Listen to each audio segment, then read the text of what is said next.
I spent 2 weeks with the heir to Seoul's most dangerous syndicate, and he changed everything I thought I knew about power the first time I saw him. He didn't just ignore me.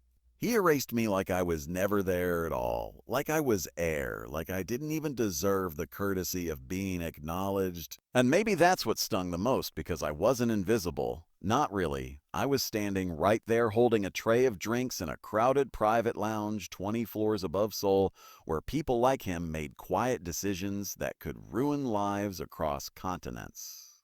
And yet, when his eyes passed over me, there was nothing, no pause, no flicker, just emptiness, like I was already forgotten before I even existed in his world. And I remember thinking, fine, stay cold, stay untouchable, because men like you always break eventually. They just don't know it yet.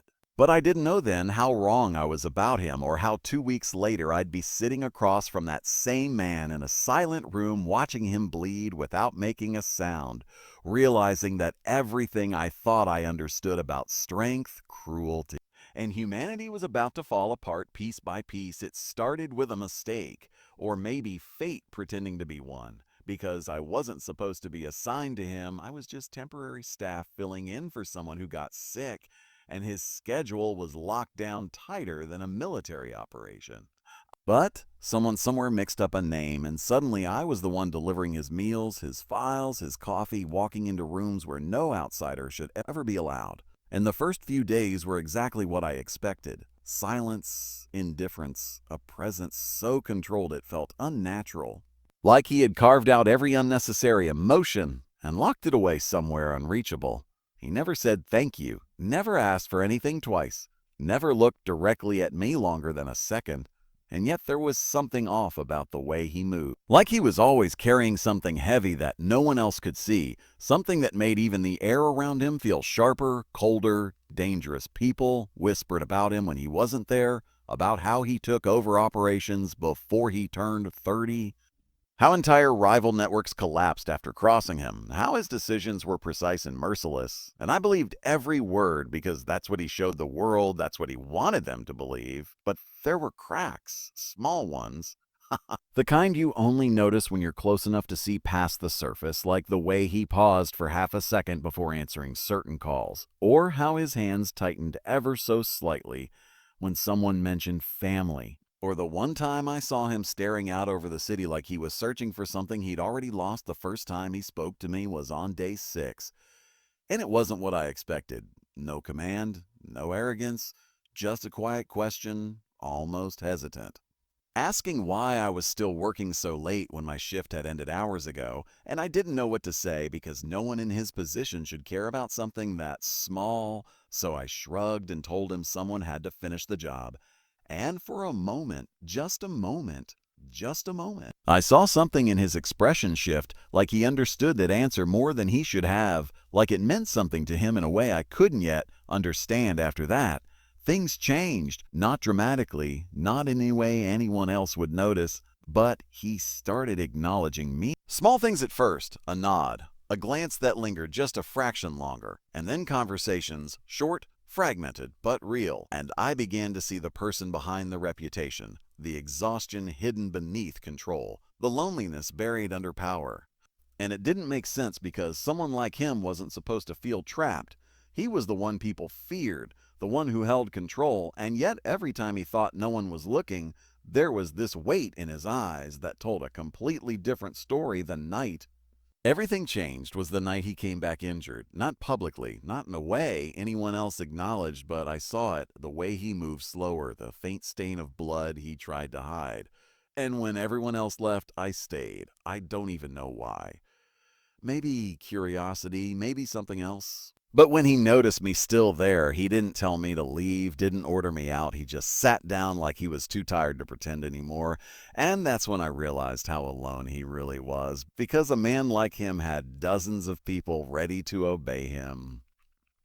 But not a single one he could trust enough to see him like that. I brought him a first aid kit without asking, and for the first time since I'd known him, he didn't resist, didn't put up that wall. He just let me help, silent still, watching me like he was trying to figure something out. And when I asked why he didn't call someone else, someone more qualified, He gave a small, almost bitter smile and said because they would remember this. And suddenly it made sense. Vulnerability was a liability in his world, something that could be used against him, something he couldn't afford. But in that moment, sitting there with blood on his shirt and exhaustion in his voice, he wasn't a syndicate heir. He was just a person who had no one left to lean on the days after that felt different, like an unspoken understanding had formed between us. And he started asking questions. Not about work, not about anything strategic, but about ordinary things, my life, my choices, why I stayed kind in a world that didn't reward it. And I didn't have a perfect answer. I just told him that being kind was the only thing that made me feel like myself. And he listened like it was something he'd never heard before, like it mattered more than anything else anyone had ever told him. The twist came on the 12th day, when I found out who he really was to the people closest to him. Not just the heir, not just the leader, but the one who had taken on everything after losing the only person who ever treated him like a human being instead of a weapon. And suddenly his coldness made sense. It wasn't arrogance. It was armor, built piece by piece after being left alone at the top where no one could reach him. Where no one even tried. The emotional breaking point came the night he finally admitted it. Not directly, not in some dramatic confession, but in a quiet moment where he said he didn't remember the last time someone did something for him without expecting something in return. And I realized then that something as small as staying late, as simple as helping him without fear, had shaken him in a way power never could. And for the first time, he looked at me, not like I was invisible, not like I was beneath him, but like I was real, like I mattered. And that look carried more weight than anything else he could have said on the last day. Everything returned to normal on the surface, the distance, the silence, the controlled presence. But when he walked past me the same way he had on the first day, something was different, because this time he paused just slightly, just enough for me to notice. And though he didn't say anything, there was a quiet acknowledgement in that moment, something unspoken but undeniable. And as he walked away, I understood that sometimes the most powerful changes aren't loud or visible. They're hidden in small, almost invisible moments where two people cross paths and leave something behind that neither of them expected, but both of them needed. The first day after he went back to being untouchable felt worse than the day he first ignored me, because now I knew the difference between who he pretended to be and who he really was. And there's something cruel about seeing the truth only to have it taken away again, like it never existed at all. And I told myself it didn't matter, that I was just staff, that whatever happened in those 2 weeks was temporary by design. But that lie didn't sit right in my chest, because people don't just forget being seen, not really. And neither did he, no matter how perfectly he played his role. The building went back to its usual rhythm-controlled, quiet footsteps, coded conversations, doors that closed just a little too quickly when someone like me walked by. But there was tension now, a subtle shift in the atmosphere, like something unseen was tightening around everyone. And I started noticing things I hadn't before: hushed voices stopping mid-sentence, the security team doubling in places that used to be open, and the way certain names were no longer spoken out loud but passed through glances instead. And it didn't take long for me to realize that whatever world he ruled over wasn't just dangerous. It was unstable, like a structure that looked flawless from the outside but was already cracking underneath. By the third day, I wasn't assigned to him anymore, which should have been a relief. But instead, it felt like being pushed back into a version of reality that suddenly felt smaller, like I had been allowed to see beyond a curtain. And now I was expected to pretend it was never there, and I tried to focus on work to slip back into routine.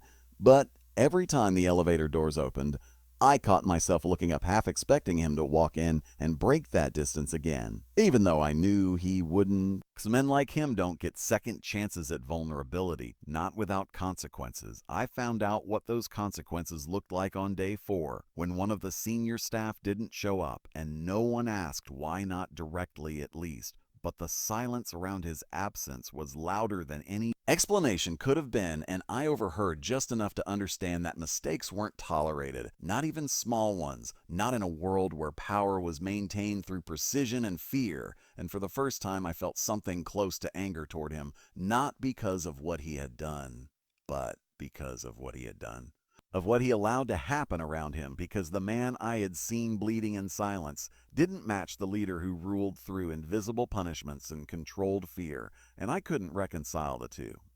No matter how hard I tried that night, I stayed later than I needed to, again, not for him.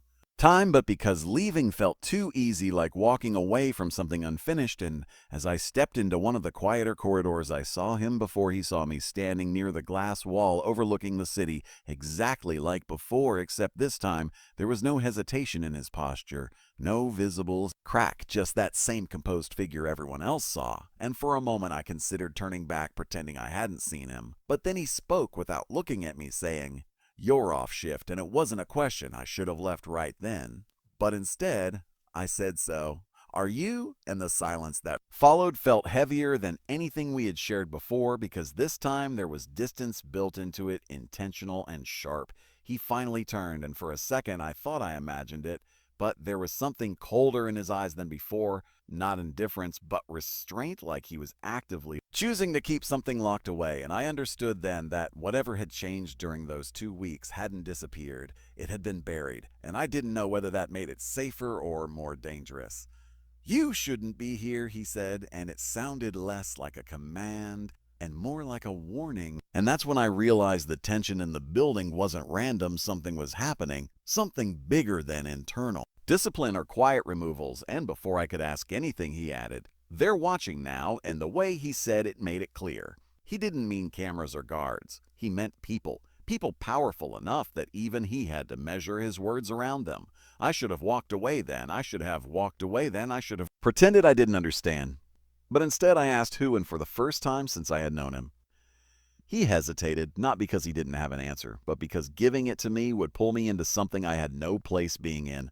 And when he finally spoke, it was quieter than anything he had ever said to me before. Rivals who don't miss twice the next few days unfolded like a slow tightening spiral, small incidents that didn't make sense on their own, but together painted a clear picture. Shipments, delayed contacts, going silent, meetings canceled without explanation.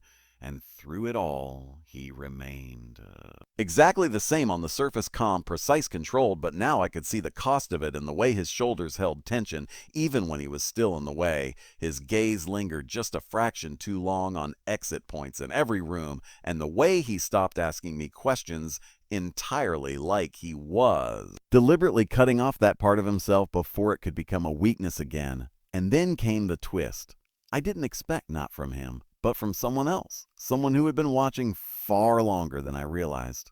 It was one of the administrative supervisors, someone who barely acknowledged me before, who suddenly started asking where I had been assigned during those 2 weeks, what tasks I had handled, what conversations I had overheard. And at first it seemed harmless, routine even, but there was something off about the way he phrased things, too careful, too interested in details that, wow, shouldn't have mattered. And that's when it hit me that I wasn't just a bystander anymore. I was a variable, something unplanned in a system that didn't tolerate unpredictability. I made a mistake that night. I went looking for answers instead of staying invisible, and it led me to a part of the building I had never been to before, a restricted floor that should have been empty at that hour, but wasn't, and through a partially open door I heard enough to understand what was really happening. A deal, not just any deal, but something massive. Something that would shift power beyond the city, beyond country, and his name was at the center of it, not as a participant, but as the obstacle. And suddenly everything made sense. The tension, the surveillance, the sudden distance. He was being tested, not just by rivals, but by his own people. And if he showed weakness, even once, it wouldn't just cost him control. It would cost him everything, including his life. I didn't realize I wasn't alone until it was too late, until the door behind me clicked, and that same supervisor stepped into the hallway with a calm smile that didn't reach his eyes, asking in a voice far too polite what exactly I thought I was doing. And in that moment, I understood that I had crossed a line. I couldn't step back from, not quietly, not safely, and before I could even think of an excuse, he said something that made my blood run cold. Accidents happen here more often than you'd think. The emotional climax didn't come with shouting or violence. It came in the form of a choice, a single moment where everything slowed down. and I had to decide whether to stay silent and survive or speak and risk everything. And before I could answer, another voice cut through the tension. His voice steady, controlled, but carrying something dangerous beneath the surface, telling the man to step away, and the shift in the room was immediate, like gravity itself had changed, because even in that moment, even under pressure, his presence was enough to command obedience. But what happened next was what no one expected, not the supervisor, not me, not even him. Because instead of brushing it off or pretending nothing had happened, I spoke. I told the truth, not everything, but enough. Make it clear that I wasn't part of whatever game they were playing, and that I wasn't going to be used as leverage against him. And for a second, I thought I had made the worst mistake of my life, because the silence that followed felt like the edge of something irreversible. But then something changed. Not around us, but in him. Something subtle, but undeniable, like a decision being made in real time. And when he finally spoke, it wasn't to dismiss me or distance himself. It was to shut the situation down completely, in a way that left no room for argument. And the message was clear. I wasn't to be touched, not questioned, not involved, and the weight of that protection hit harder than any threat could have, because it came at a cost. One I couldn't yet see, but knew was there waiting. The days that followed were quieter on the surface, but heavier underneath, like the calm after something that hadn't fully passed yet. And I stayed out of restricted areas, kept my head down, did everything right, but nothing felt the same anymore, because now I knew I wasn't just passing through his world. I had been noticed by it, marked in a way that couldn't be undone. And on the final night of that second week, as I prepared to leave for good, thinking that whatever strange chapter this had been was finally closing, he found me again, not in a hidden corridor, not in a moment of crisis, but in plain sight, where anyone could see. And for the first time since everything shifted, he spoke without distance, without that deliberate coldness, asking a simple question. Do you regret it? And I knew exactly what he meant. Not just that night, not just the risk, but everything, the 2 weeks, the choices, the connection that shouldn't have existed. And I answered honestly, no, and something in his expression changed, not visibly, not in a way anyone else would notice, but enough for me to understand that whatever came next, whatever consequences were still unfolding, neither of us were the same as we had been when this started. I said no without thinking, and for a second after the word left my mouth, I wasn't sure if it was courage or stupidity, because the way he looked at me after that wasn't like before. It wasn't distant anymore, and it wasn't cold either. It was something sharper. Something like recognition that had teeth. The air between us didn't feel empty anymore. It felt occupied, like whatever invisible line had separated us before had finally snapped. And neither of us knew what that meant yet. You shouldn't say things like that so easily, he said quietly. I almost laughed, because nothing about the last 2 weeks had been easy, and yet somehow he was still talking like I had a choice in any of it. I didn't say it easily, I replied. I said it honestly. That made him pause. Not a dramatic pause, not something anyone else would notice. Bless. Just a fraction of stillness in a man who was trained never to stop moving internally. Like my answer had interrupted something in him that usually never got interrupted. Behind him, the building was still alive in its usual controlled chaos, elevators sliding, footsteps echoing in polished corridors, voices lowered out of instinct rather than instruction. But here in this narrow space near the glass wall, everything felt suspended. Then he did something unexpected. He stepped closer, not aggressively, not threateningly, just enough to shrink the distance between us from a safe to real. Well, you don't understand what you're standing inside of, he said.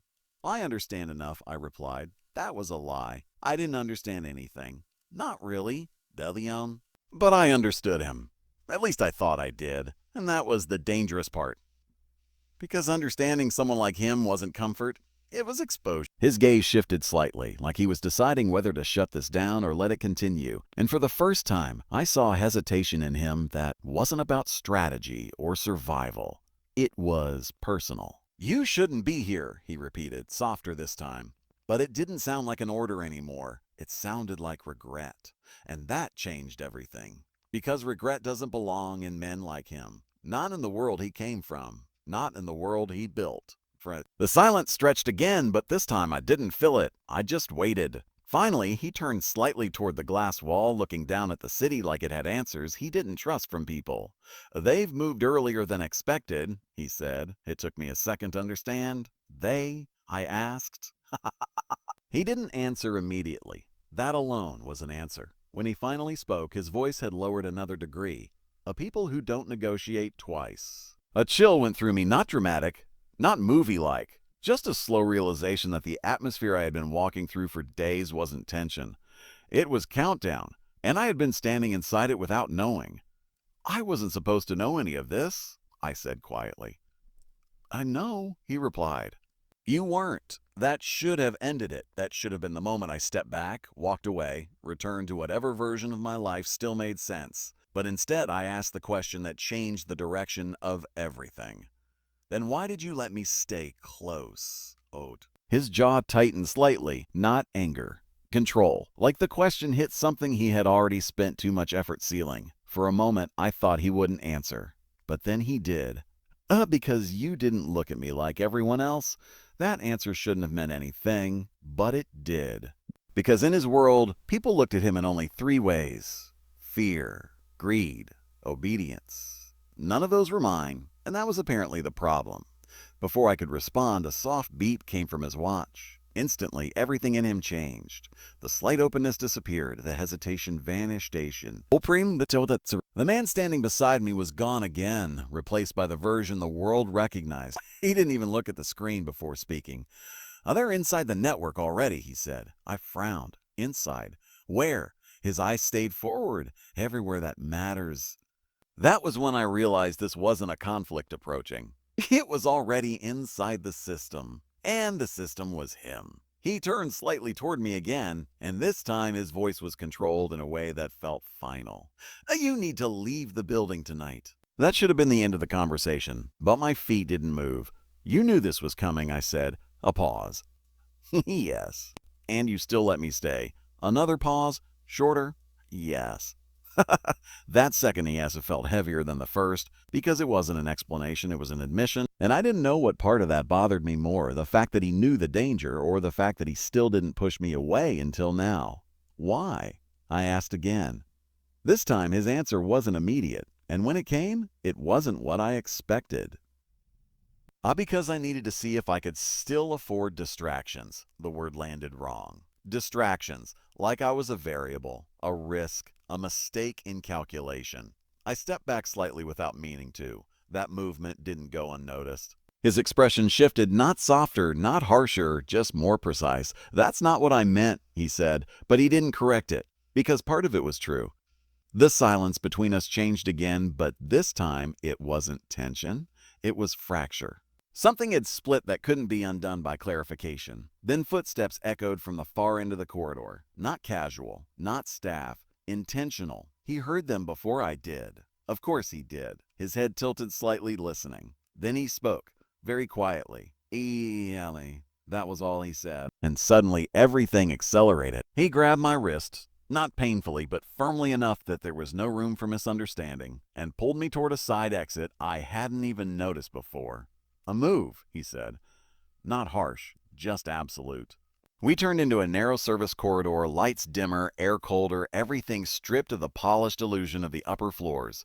Behind us, voices rose, still controlled, but sharper now. They were looking for him, for something connected to him, for anything he had touched. And I realized something I didn't want to accept. I wasn't safe anymore just because I was small in this world. I was now part of its structure. We reached a door. Locked. He didn't hesitate. He placed his hand against the panel, entered a code too fast for me to follow, and the door clicked open. Inside was a dim emergency stairwell. He pushed it open and then stopped. For the first time, he looked directly at me like there wasn't time left for anything else. "Listen carefully," he said. And I did. A go down. Exit through level -2. There's a service road. A car will be there. I shook my head slightly. "And you?" A pause. "The first real one." "I'll deal with it." That answer was unacceptable. Even he knew it. Because something in his expression changed when he said it. Like he had already accepted a version of this outcome where he doesn't leave the same way. "A no," I said. It came out sharper than I intended. That made him stop. Completely. We stared at each other in that dim stairwell light, the world outside already shifting in motion around us. "You don't get to decide that alone," I added. A flicker, just a flicker, of something human crossed his face. Not surprise, not irritation. Something closer to disbelief. Like no one had spoken to him like that in a very long time. Footsteps echoed closer. He heard them. So did I. Time was collapsing, and then he did something I didn't expect. He let go of my wrist, not because he was done with me, because he was trusting me. A small trust, but real. "Don't stop," he said quietly, then added something lower, almost invisible in tone. Not this time. And before I could answer, he turned back toward the corridor, alone. Walking into sound and danger like it belonged to him more than silence ever did. I stood there for half a second longer than I should have. Then I went down. Not because I understood everything, not because I had a plan, but because for the first time since I met him, I understood something simple. Whatever he was walking into, he had already decided I wouldn't be standing inside it with him. And that was the first thing that didn't feel like indifference anymore. It felt like choice. The stairwell felt colder the lower I went, like the building itself was losing its warmth. The deeper I moved away from him, and every step sounded louder than it should have. Not because of noise, but because of awareness. Because I couldn't stop thinking that he had just walked back into something I didn't even have a name for yet. Stop. His words stayed in my head like a command that had turned into instinct. But halfway down level -1, I did stop. Not because I wanted to, because something below me shifted. A sound, not footsteps, not movement, a mechanical click that didn't belong to a normal building, and then another, like locks engaging or disengaging, a system waking up. My hand tightened on the railing as I realized the stairwell wasn't just an exit route, it was a controlled path, a funnel, and I was inside it. That's when I understood the first layer of betrayal wasn't outside the building. It was inside its structure. Someone had designed this place to move people in predictable ways, including me. I turned back up for half a second, just instinct, and that's when I saw it. A faint red light above the stairwell door I had just come through, blinking, active, not emergency, tracking, crocking. They weren't chasing randomly, they knew exactly where I was. A voice crackled softly from somewhere above the intercom system. A target confirmed on lower access route. Target, not person, not staff, target. My breath caught as I forced myself downward again, faster now, no longer thinking in steps but in survival. Level -2, service exit, car waiting. That was all I had. But even as I ran, something else was forming in my mind, something I had been avoiding since the beginning. He didn't just know this was coming, he knew the structure of it, too precisely, which meant one thing. He had been inside this system long before I ever walked into it. The exit door finally came into view at the bottom of the stairs. Heavy steel, emergency latch, no visible lock. No visible lock. Just a biometric panel glowing faintly. And beside it, a second panel, already active, waiting. That should have terrified me more than anything else. Because it meant this wasn't escape, it was access, and someone had already prepared it. My fingers hovered over the panel, but before I could touch it, the lights flickered. Once, twice, then stabilized. And the door clicked open on its own. My stomach dropped because I didn't open it. Someone else did. On the other side of the door was a narrow service corridor leading to a loading bay, dim yellow lights overhead, concrete floor, the faint smell of oil and metal. And at the far end, a black vehicle idling, engine running, waiting, exactly like he said, but something was wrong. There was no driver visible, no movement, just silence inside a machine that should have been guarded. I stepped forward slowly, every instinct screaming at me not to trust it. Then I heard it, a second set of footsteps behind me. Not rushing, not chasing, walking, controlled, familiar. I turned and froze because it wasn't a guard, it was him. But not the version I knew, not the controlled, silent, unreadable man from before. This version looked like something had been stripped away and rebuilt too fast. A faint cut along his jaw, a loosened collar. Eyes sharper than I had ever seen them. Not cold. Focused. Alive in a different way. "You weren't supposed to stop," he said. I blinked. "You weren't supposed to be here." A faint exhale that almost looked like frustration. "I wasn't," he replied, then added quietly, "But I expected you would." I expected you would. That hit harder than I expected. Because it wasn't disappointment. It was calculation, like he had predicted every possible outcome, and I had chosen the one he didn't want, but still accounted for. The sound of distant movement echoed again somewhere inside the building. Closer now. He didn't look back. They'll seal this level in less than 2 minutes, he said. My throat tightened. Who are they? He hesitated, just long enough to feel intentional. Then, the board. That didn't mean anything to me, or at least it shouldn't have. But the way he said it made it clear. It wasn't just a corporate board. It was something deeper, something structured around power instead of business, something that didn't show itself publicly, something that didn't tolerate uncertainty. I stared at him. We're part of them. It wasn't a question. His silence answered it. For the first time since I met him, I saw something break in the logic I had built around him. Not emotionally, structurally, because the version of him I had understood, the heir, the enforcer, the dangerous but isolated figure, was only one layer. There were more. He stepped closer, voice lower now. I was, he said. Past tense, that mattered. You left, I asked. A faint, almost bitter expression crossed his face. Oh no, he said. I was removed. That changed the shape of everything. Because you don't remove someone like him without consequences. Which meant everything happening now was continuation, not beginning. The vehicle engine outside revved slightly like it was waking up. He glanced at it briefly, then back at me. You shouldn't have come down this far, he said. I didn't have a choice, I replied. A pause. You always have a choice, he said. That line didn't feel like philosophy. It felt like experience, like he had learned it the hard way. Then something unexpected happened. He took off his watch, not dramatically, not ceremonially, just removed it and handed it to me. Take this, he said. I didn't move. Why? Because it will open what you'll need opened, he replied.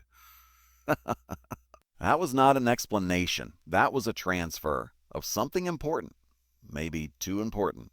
I didn't take it immediately, because I finally understood what this moment actually was. This wasn't him saving me.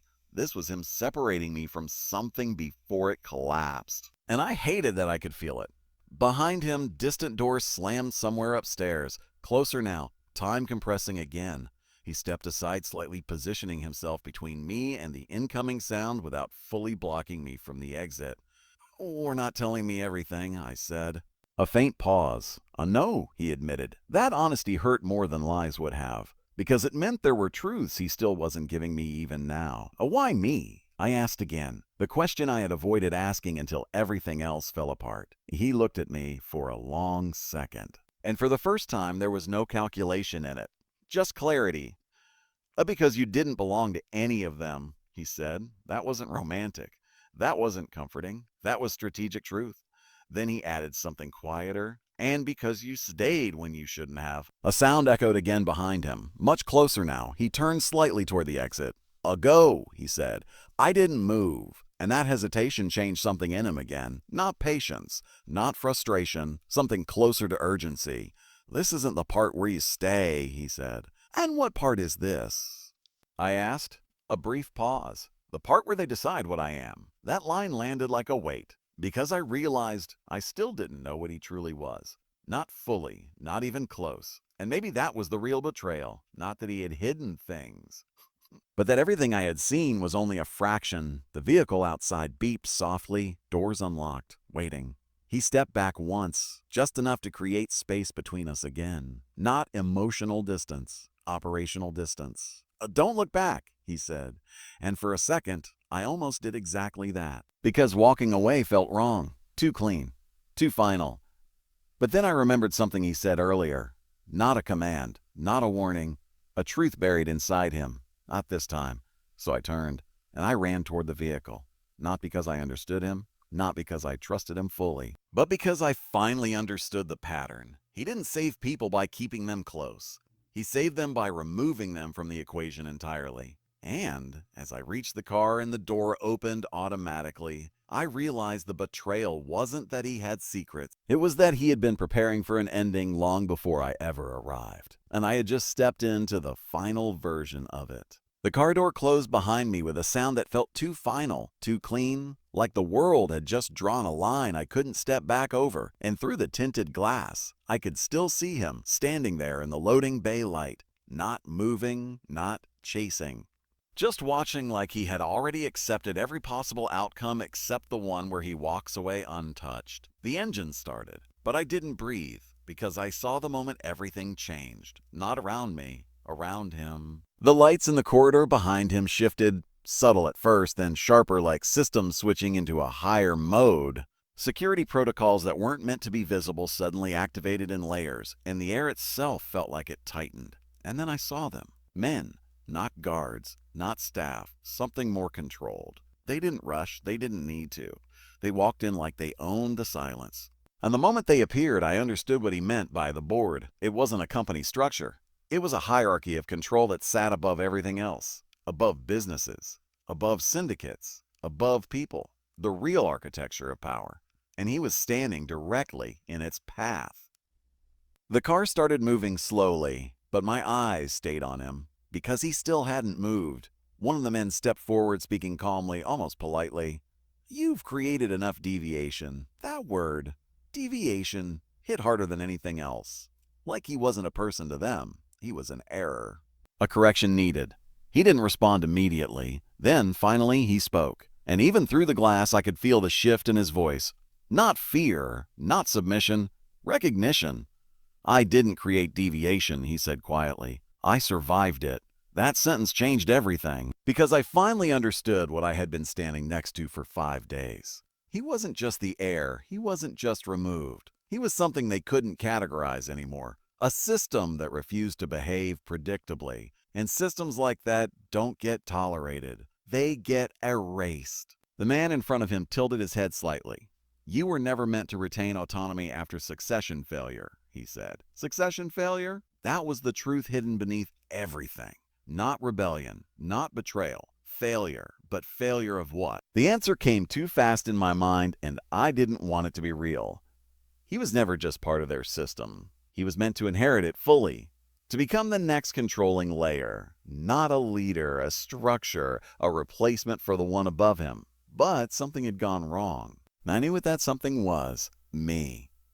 The realization didn't come like a shock. It came like collapse. Slow, unavoidable. Because I wasn't just someone who worked near him. I wasn't random. I wasn't accidental. I was the variable they didn't account for. The interruption in a controlled lineage of power, and he had protected that interruption. The car turned slightly, putting distance between me and him, but I could still see him through the glass as the confrontation continued. The man stepped closer. "You were assigned to isolate exposure risks," he said. "Instead, you introduced one." He wasn't looking at me, but he meant me. I finally understood the second layer of betrayal. Not from him, from the system around him. They had placed people near him before. Many people, all controlled. All predictable, all irrelevant. Except me wasn't controlled, and that had changed something in him they couldn't measure. The man raised his hand slightly. A containment is no longer optional. And that's when everything in the loading bay shifted. Not violently, not loudly, just decisively.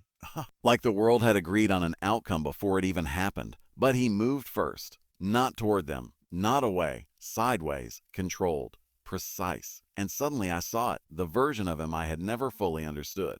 Not air, not victim, not system piece. Operator, he wasn't reacting. He was redirecting. Within seconds, the lights in the loading bay flickered. Security lines shifted.